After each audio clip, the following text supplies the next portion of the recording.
Ելույթն է, չէ՞։ Ելույթի համար կենտրոնական ամբիոնի մոտ եմ հրավիրում Արթուր Խաչատրյանին։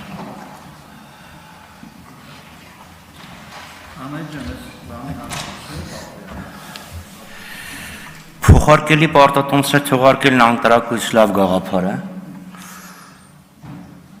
Գոնե ինչ-որ մի կերպ մեր ֆինանսական շուկան կակտիվանա, որովհետև կառավարությունը ամեն վարկ վերցնելուց ասում է ֆինանսական շուկան ենք զարգացնում, բայց որ բանկերի պորտֆելը նայում ես, սպառողական վարկեր են, որոնք մի օր պայթելու են, այսինքն արդեն սկսել են պայթել եւ հիպոթեկային վարկեր են, որոնք շատ մեծ ռիսկերով են հղի։ Բայց հարցս ուրիշ է, շարունակելով նախորդ իմ ելույթի տրամաբանությունը դրական դիսկրիմինացիայի մասին։ Այո, տեղական արտադրողին պետք է խթանել, պետք է պետական գնումների մակարդակով առնվազն, պետական դոտացիաների մակարդակով, կրկնում եմ, առողջի համաշխարհային կազմակերպությունը լրիվ այլ կարգավորումներ ունի։ Մյուս խնդիրը դրական դիսկրիմինացիայի մասին դա փոքր եւ միջին ձեռնարկությունների խթանում։ Կառավարության ամբողջ քաղաքականությունը, թե հարկային եւ թե կարգավորող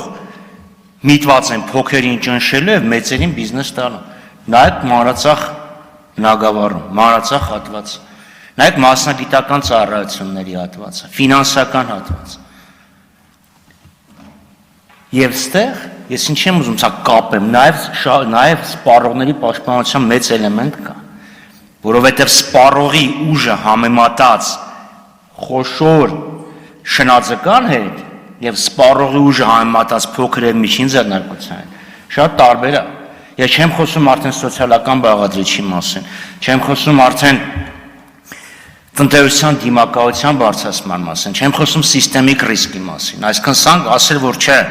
չպետք է լինի կան ինչ-որ սահմանափակումներ, տենց չի։ Եվ մեկրորդ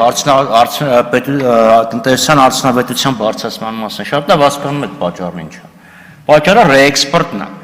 4 միլիարդ 100 միլիոնի ոսկի է կարտահանել, 1 միլիարդի ներմուծում է եղել, 3 միլիարդը որտեղից ծնվեց, իբրև թե Հայաստանում դա արտադրվել է։ Ավարտը խնդրեմ։ Հիմա մի րոպե ընդհանուր։ Հիմա դա էլ որ հաշվի առնենք այն որ դոլարը արժե զրկվել է, ինչ է նշանակում 1000 դրամի ժամանակ ընդհանրեն $2.5 հիմա ամառը $3։ Դա էլ մի կողմից։ Տարեկ Դանելյան։